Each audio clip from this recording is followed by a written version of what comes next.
Assalamu alaikum. I'm your chemistry teacher, Sir Muhammad Kashif from Huff School System DHA campus. Today the online lecture number 2 and the topic is chemical species.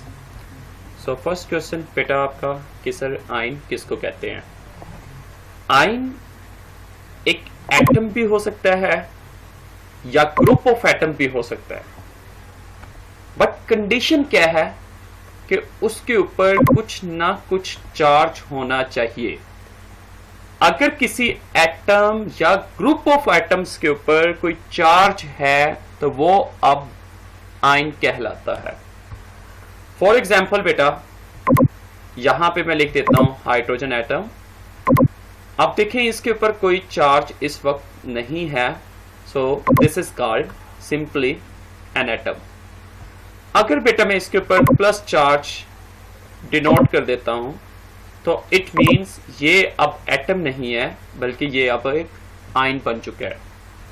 अब यहां पे आपके सामने example है, oxygen के ऊपर negative charge आ चुका है तो ये एक आयन है इस वक्त। सोडियम के ऊपर पॉजिटिव चार्ज है, आयन है बेटा। क्लोरीन के ऊपर नेगेटिव चार्ज है, आयन है। अब आपने देखा बेटा चार्ज टू टाइप्स का हो सकता है, पॉजिटिव भी हो सकता है, नेगेटिव भी हो सकता है, तो लिहाजा आयन भी टू टाइप का होगा, यानी कि कैटाइन और एनाइन। कैटाइन कब होगा? जब किसी के ऊपर पॉजिटिव चार्ज आ जाएगा, और एनाइन कब होगा? जब नेगेटिव चार्ज आ जाएगा। अब देखते हैं कि ये बनते कैसे हैं। अब कैटाइन कब बनता है? व्हेन एटम लूज इलेक्ट्रॉन्स, जब कोई एक एटम इलेक्ट्रॉन्स को लूज कर देता है। फॉर एग्जाम्पल यहां पे सोडियम लें। अब बेटा सोडियम ने क्या किया, अपने अंदर से एक इलेक्ट्रॉन को रिमूव कर दिया और पीछे क्या बच गया? Sodium positive ion. अब यहां पे सोडियम को हम कैटाइन भी कह सकते हैं क्योंकि ये एक पॉजिटिव आयन है। अब देखिए एनाइन क्या होता है।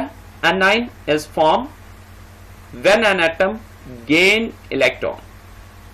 जब ये एटम क्या करेगा? इलेक्ट्रॉन को गेन करेगा तो वो एक नेगेटिव आयन बनाएगा और नेगेटिव आयन को हम एनाइन कहते हैं।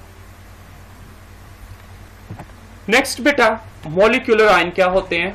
मॉलिक्यूलर आयन पढ़ने से पहले हम मॉलिक्यूल को स्टडी करते हैं। Molecule is a substance which can exist independently. एक ऐसा सब्सटेंस, एज यू नो बेटा सब्सटेंस क्या होता है? Pure form of matter. Matter की जो प्योर फॉर्म होती है उसको हम सब्सटेंस कहते हैं। अब वो प्योर फॉर्म में क्या आते हैं? हमारे पास एटम भी आ सकते हैं, हमारे पास एलिमेंट भी आ सकते हैं, लेकिन यहां पे हम किसको डिस्कस करने लगे? एटम को। एक ऐसा एटम या ग्रुप ऑफ एटम जो आजाद रह सकता है उसको हम मॉलिक्यूल कहते हैं। फॉर एग्जाम्पल बेटा यहां पे देखें एक हाइड्रोजन है, इसके लास्ट शेल में एक इलेक्ट्रॉन होता है। अब यहां पे एक और हाइड्रोजन एटम है, उसके आखिरी शेल में भी एक इलेक्ट्रॉन है। इसके इलेक्ट्रॉन को बेटा मैं क्रॉस से जाहिर कर देता हूं। अब देखें इस एटम के आखिरी शेल में एक इलेक्ट्रॉन है, तो लिहाजा ये आजाद नहीं रह सकता, क्योंकि आजाद इंडिपेंडेंट रहने की कंडीशन क्या है कि उसका ऑक्टेट।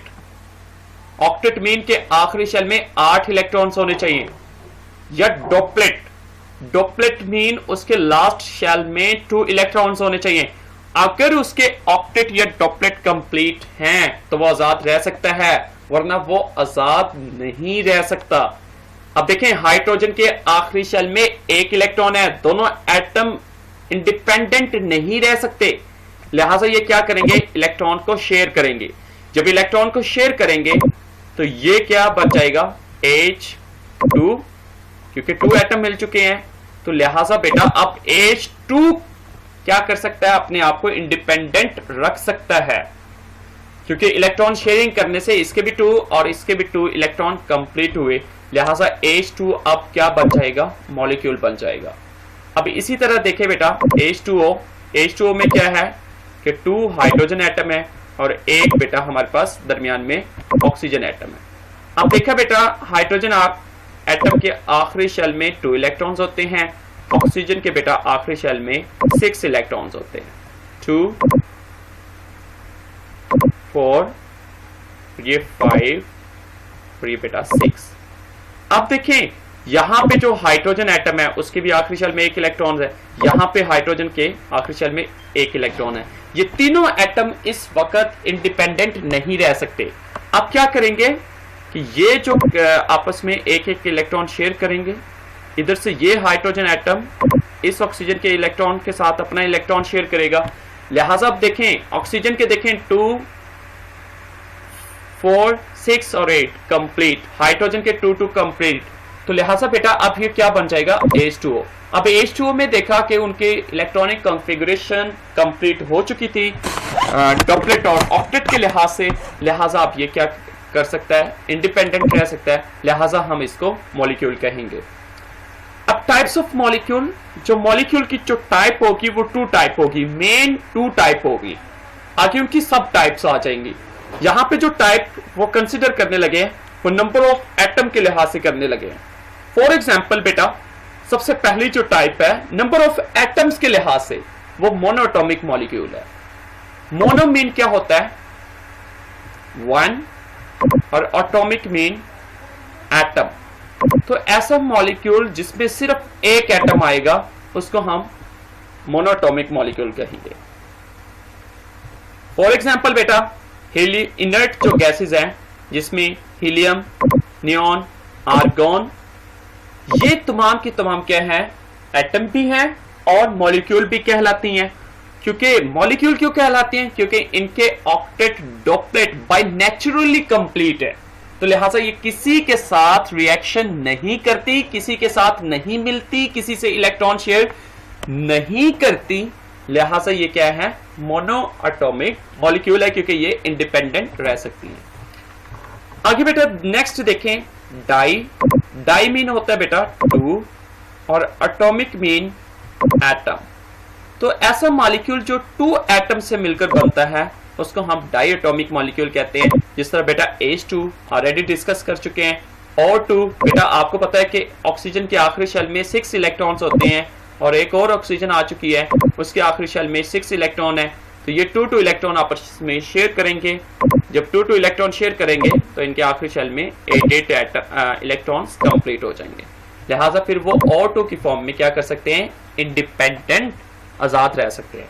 इसी तरह बेटा हाइड्रोजन के आखिरी शेल में 1 इलेक्ट्रॉन है, क्लोरीन के आखिरी शेल में 7 इलेक्ट्रॉन्स हैं, तो ये 1 इलेक्ट्रॉन शेयर करेंगे। जब शेयर करेंगे तो ये ACl बनेगा और ये अब इंडिपेंडेंट रह सकता है, आजाद रह सकता है, लिहाजा ये अब मॉलिक्यूल कहलाएगा। बेटा ट्राई मीन क्या होता है 3 और एटॉमिक मीन एटम। सो ऐसा मॉलिक्यूल जो 3 एटम से मिलकर बनता है उसको हम ट्राई एटॉमिक मॉलिक्यूल कहते हैं। फॉर एग्जाम्पल बेटा देखें हाइड्रोजन के 2 एटम हैं और एक ऑक्सीजन के एटम, टोटल मिला के 3 एटम, तो अब ये 3 एटम इंडिपेंडेंट रह सकते हैं जिसको मैंने एक्सप्लेन पहले कर दिया है, लिहाजा बेटा ये अब ट्राई एटॉमिक मॉलिक्यूल होगा। नेक्स्ट बेटा है पॉली एटॉमिक। पॉली मीन बेटा होता है मैनी, इट मीन बेटा मोर देन 3 से ज्यादा, mean 4p 5 6 7 8 up to so on बेटा।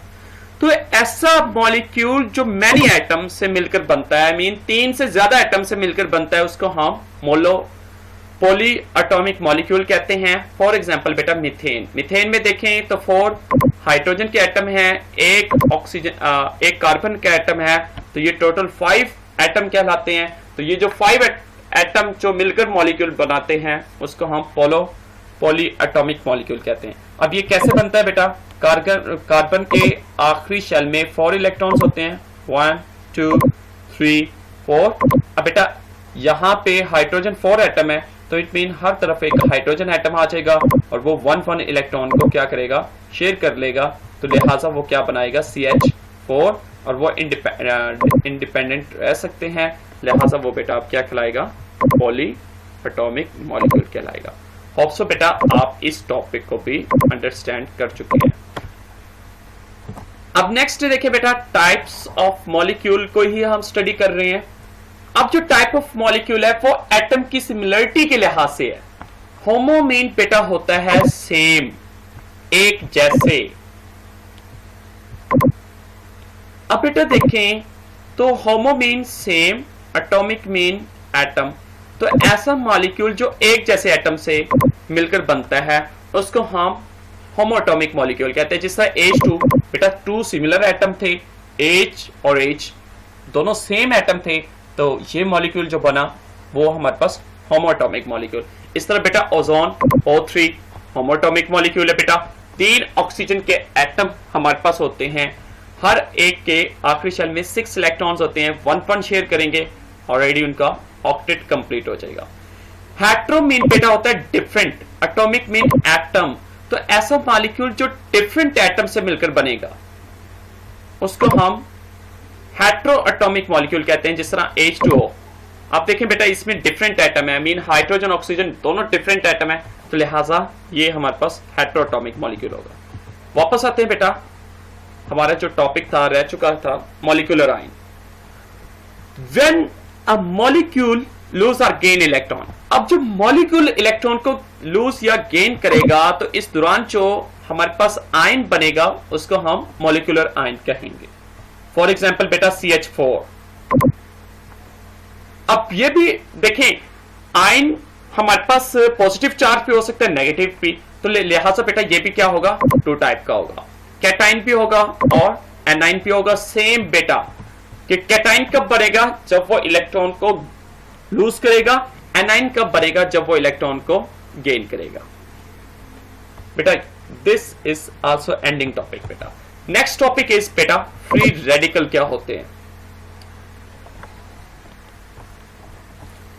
फ्री रेडिकल बेटा एटम को कहते हैं या ग्रुप ऑफ एटम को भी कह सकते हैं। सॉरी बेटा ये एटम है लफ्ज, यानी कि एक एटम को भी कह सकते हैं या ग्रुप ऑफ एटम्स को भी कह सकते हैं। लेकिन कब उनको फ्री रेडिकल कह सकते हैं, जब उनके ऊपर ऑड नंबर ऑफ इलेक्ट्रॉन्स आ जाते हैं।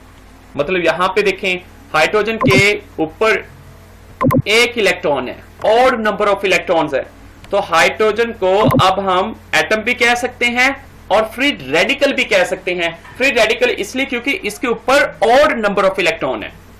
अब क्लोरीन को देखें बेटा, ऑड नंबर ऑफ इलेक्ट्रॉन है, मीन 7 इलेक्ट्रॉन है, तो बेटा ये भी क्या है, फ्री रेडिकल कहलाएगा। फ्री रेडिकल कैसे बनते हैं?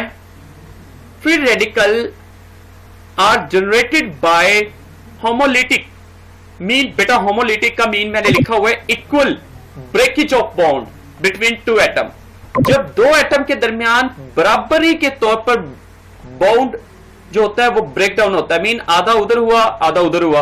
और ये कब होगा? व्हेन दे ऑब्जर्व हीट, जब वो हीट को ऑब्जर्व कर लेते हैं। जब वो हीट को ऑब्जर्व करेंगे, सपोज क्या हमारे पास है, एक एग्जांपल दे देता हूं बेटा, हमारे पास है ACl। अब ACl में क्या है कि जैसे ACl के ऊपर कोई हीट आ जाती है, अब इसके ऊपर जैसे कोई हीट आएगी या एनर्जी आएगी, तो ये जो बॉन्ड होगा H और Cl के दरमियान, ये ब्रेकडाउन इक्वली होगा और H के ऊपर भी ऑड नंबर ऑफ इलेक्ट्रॉन्स आ जाएंगे और क्लोरीन के ऊपर भी ऑड नंबर ऑफ इलेक्ट्रॉन्स आ जाएंगे। लिहाजा वो दोनों क्या बन जाएंगे, फ्री रेडिकल बन जाएंगे। A free radical is extremely reactive species. ये बड़ा रिएक्टिव होता है बेटा। क्यों रिएक्टिव होता है? क्योंकि इसमें ऑड इलेक्ट्रॉन्स होते हैं, इट मीन इसका ऑक्टेट डॉपलेट कंप्लीट नहीं होते, लिहाजा ये ज्यादा रिएक्टिव होता है। या ऐसे MCQs बेटा आपका क्लियर होता है। एनी क्वेश्चन बेटा आप पूछ सकते हैं। सेकंड हम लास्ट टॉपिक इस चैप्टर का फिर